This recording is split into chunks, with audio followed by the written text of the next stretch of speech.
All right, so Mifflin St. jeor, it's not a hard equation, but it's a really long one.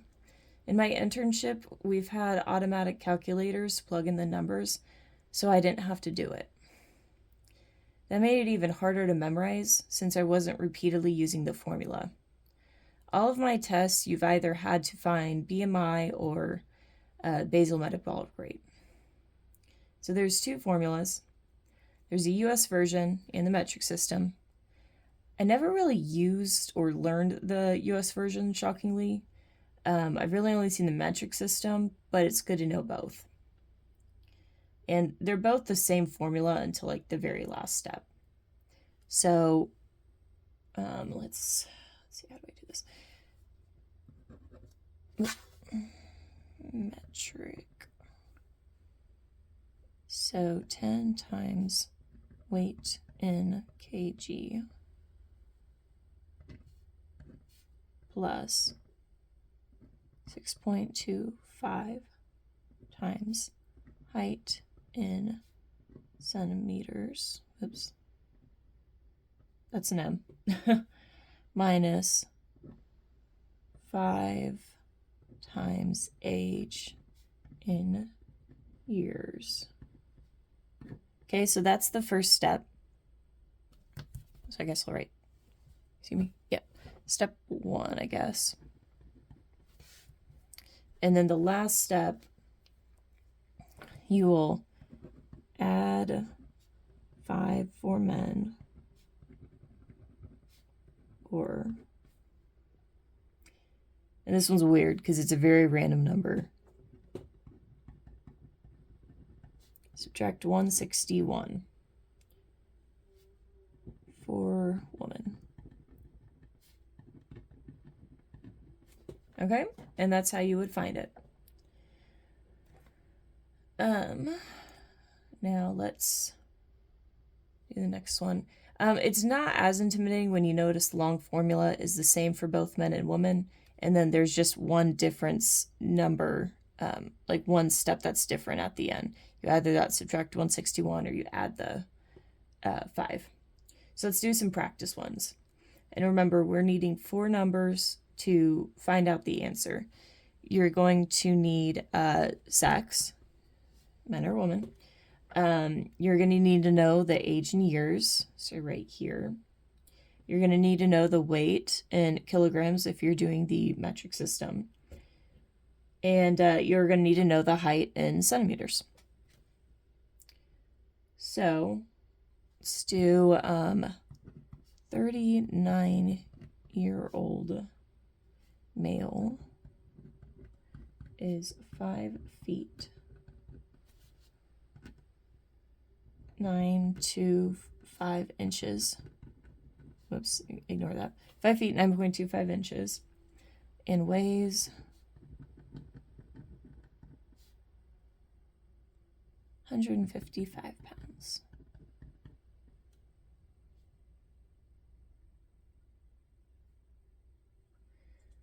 $155 divided by 2.2. So we're going from kilograms, from pounds to kilograms. It's going to be 70.5 kg. Feet. We know that 12 inches is equivalent to 1 foot. So 12 inches times 5 feet.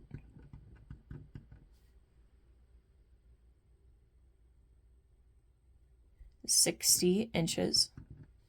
And then we're going to add that weird 9.25. It's going to get us 69.25 inches. Now, we need to know the conversion formula because we need to go to centimeters right here. So that's actually 2.54.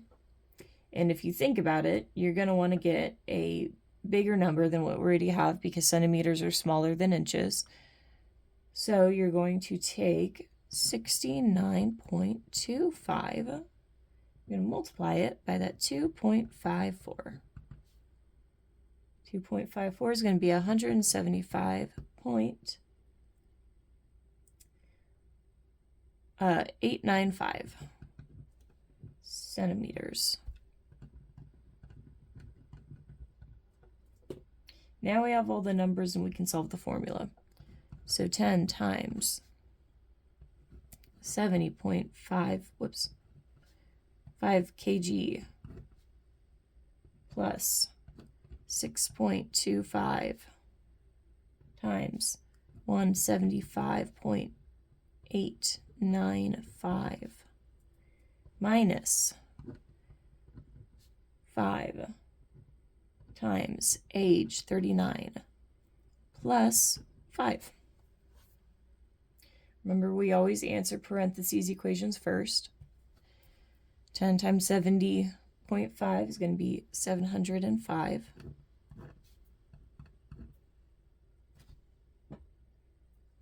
This 6.25 times 175, that's going to be 1,099.34 minus 5 times 39, 195 plus 5. Add these two up, subtract this, add that back. 1,614 calories. And this is before something that we call activity factor, or your basal metabolic rate, where you just need to know what you need to consume before you think about other factors. An activity factor is like a number we look at when we determine how many additional calories someone needs based on their activity level. So in another video I made, we discussed how basal metabolic rate predicts the bare minimum of calories we need in order to survive. And these functions were like cell growth. Here, I'll write that down. Basal metabolic rate, cell growth, and heartbeat. That was a quality heart there. And just your body resting. Your basic functions to survive. When we add extra calories to a person's calorie intake, we are doing this to view how active this person is. If they're sedentary, then they may be bedbound and they may not be getting as many calories compared to somebody who's being an Olympic track runner. So light active can be very light exercise if it's under an hour per workout. Extreme active can come if somebody is a professional athlete and they have more than one practice a day. So sedentary would be BMR times 1.2. That's theirs. Lightly active,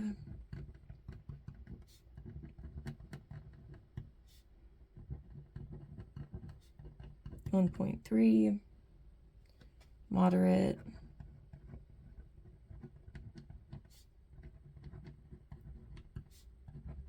BMR times 1.55. And if you start to notice, we're increasing these numbers, which makes sense because depending on what you do, you need more the more active you are. So this one's kind of weird one. It's 1.725. And then the last one, extremely active, like that track person I was talking to you about who works out more than one workout a day. They're going to be 1.9.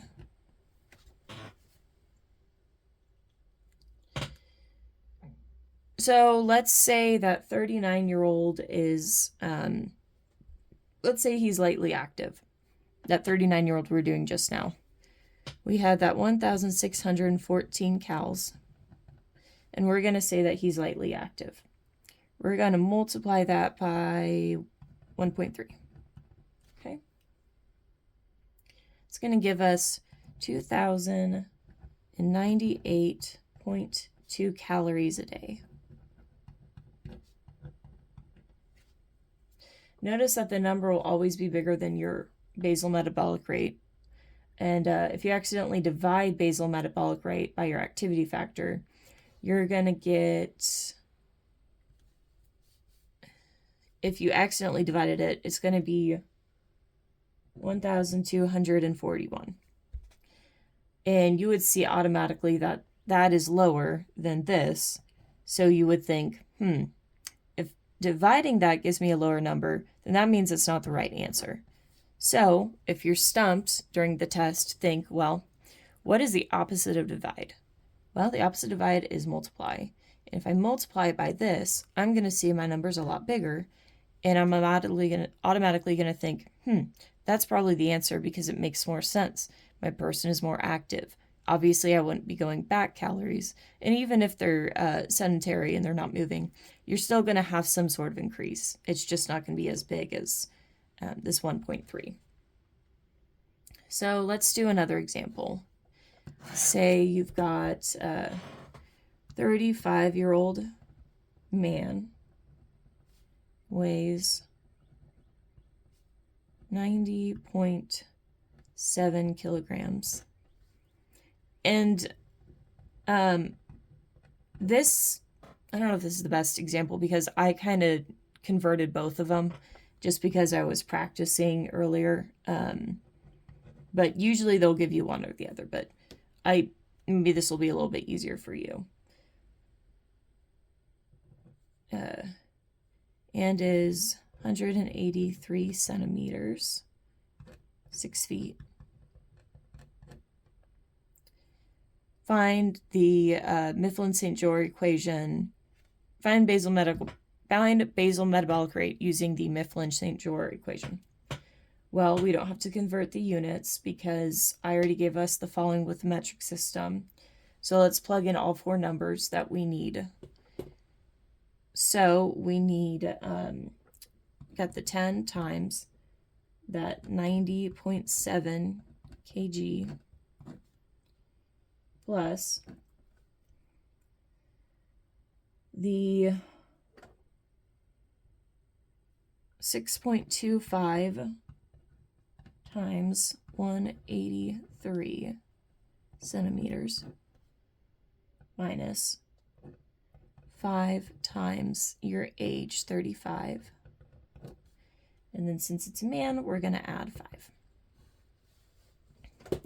10 times 90.7 kg is 907 plus 6.25 times 183 centimeters,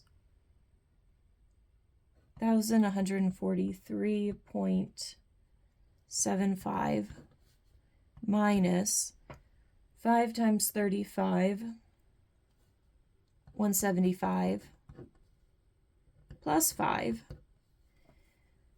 907 plus 143.75 minus 175 plus 5 is 1,880.75.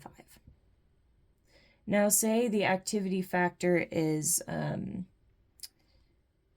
very active. So that's 1.725. So 1,880 times 1.725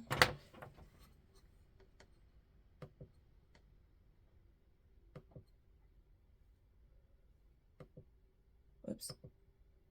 Sorry, I had to swap to a different calculator because this one wasn't working for me. Oh, whoops, I meant to write 1,880. See, look at my mistakes. You want to add all of it, not just a little, all of it. Multiply. And that could be the same thing too. You'd be like, oh, I'm going to use 1.7. No, use 1.725. 1.725. Make sure you use all of it.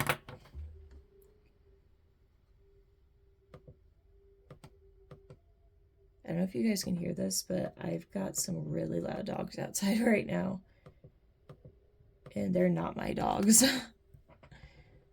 So 3,244.29, but it really just be like 3,244 cals day. And that seems like that's a really big number, but that's really not that big a number because they're working out a lot. Let's say we had 1.72. So let's do this here before I flip it on the other side. So we had the 1880.75, and let's say we do a higher, do the very not the very active, I meant to say the extremely active, 1.9.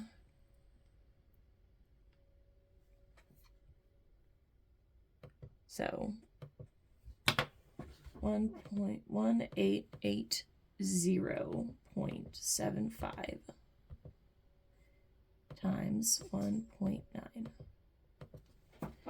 That's 3,573.42, which it would just be 3,573 because you can't round up. You'd have to round down because that's 4.